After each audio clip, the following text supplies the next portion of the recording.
हम आते हैं अपने नेक्स्ट टॉपिक पे, जो कि है इंटरनेट सर्विस प्रोवाइडर ISP। ठीक है, बार बार मैं बता रही थी कि जो आपका IP है वो IP ISP के थ्रू ही प्रोवाइड किया जाता है, या इंटरनेट सर्विस प्रोवाइडर का क्या क्या रोल है, तो वो यहाँ अच्छे से और क्लियर करते हैं कि ISP का फुल फॉर्म देख रहे हैं, I for internet, S for service और P फॉर आपका क्या है, प्रोवाइडर। ठीक है, ISP एक ऐसी कंपनी या फिर ऐसा ऑर्गेनाइजेशन है जो प्राइवेट बेस पे या बिजनेस बेस पे, ठीक है, या तो वो अपना पर्सनली कर रहा है या फिर अपने बिजनेस के तौर पे प्रोवाइड कर रहा है। जितने भी इंटरनेट यूज़र्स हैं वो इंटरनेट यूज़र इंटरनेट का फ़ायदा उठा सकें, ये तय करता है कौन है, आपका ISP।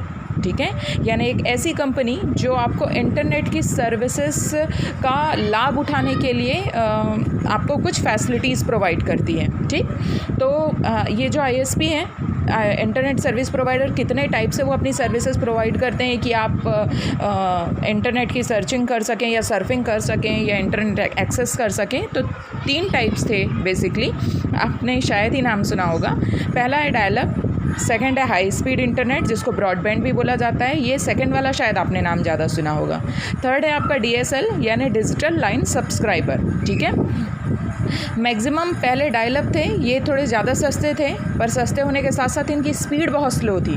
तो ये जो है इस तरीके का ISP के द्वारा प्रोवाइड किए जाने वाली जो डायल-अप सर्विसेज हैं वो बहुत ही कम लोगों तक पहुंची। ठीक है, फिर DSL है, DSL as compare to dial up and high speed network, उसने बहुत सारी अपनी फैसिलिटीज़ बढ़ाई, बट फिर भी डिजिटल लाइन सब्सक्राइबर को भी प्रॉब्लम होने लगी सिक्योरिटी पॉइंट ऑफ व्यू से, उसके इंस्टॉलेशन पॉइंट ऑफ व्यू से।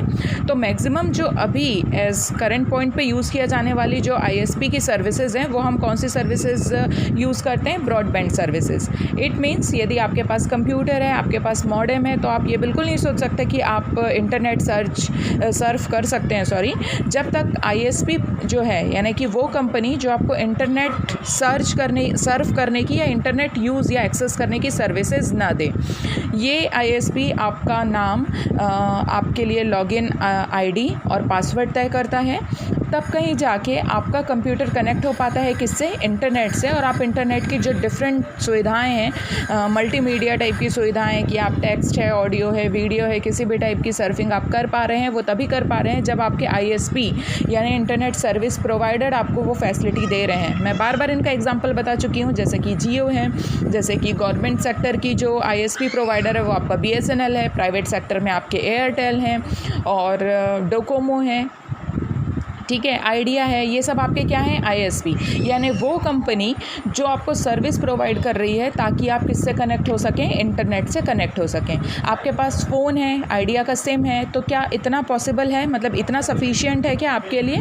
इतना सफिशिएंट नहीं है कि हम अपने मोबाइल से या कंप्यूटर से उस इंटरनेट की सुविधा का लाभ उठा सकें, जब तक कि आइडिया या फिर जियो या जिसका भी आप सिम यूज़ कर रहे हैं वो सर्विस प्रोवाइडर से आप उस पर्टिकुलर चीज़ के लिए पे नहीं करते हैं या वो सुविधा या वो सर्विसेज के लिए रिक्वेस्ट नहीं करते हैं। ठीक है, जब तक आप नेट पैक नहीं डलवाएंगे तब तक आप इंटरनेट नहीं चला सकते हैं, आपका डेटा ऑन नहीं होगा। ठीक है, तो सेम ISP का मेन काम यही है कि ये हैं आप, ये है इंटरनेट सर्विस प्रोवाइडर और ये है इंटरनेट। इस इंटरनेट तक आपको पहुंचाने के लिए मीडियम के रूप में काम करने वाला कौन है, ISP, यानी अगेन वो कंपनी या वो ऑर्गेनाइजेशन जो इंटरनेट की सुविधा यूज़र्स तक पहुंचाने के लिए क्या है, रिस्पॉन्सिबल है। जैसे ही ISP के द्वारा आपको यूज़र नेम पासवर्ड मिल जाता है, लॉगिन ID पासवर्ड, तो आप एबल हो जाते हैं इंटरनेट के थ्रू अगेन जितने भी आपके वेबसाइट्स हैं या फिर www में एंटर होने के लिए और उसकी सुविधाओं का लाभ उठाने के लिए। तो ये था हमारा ISP।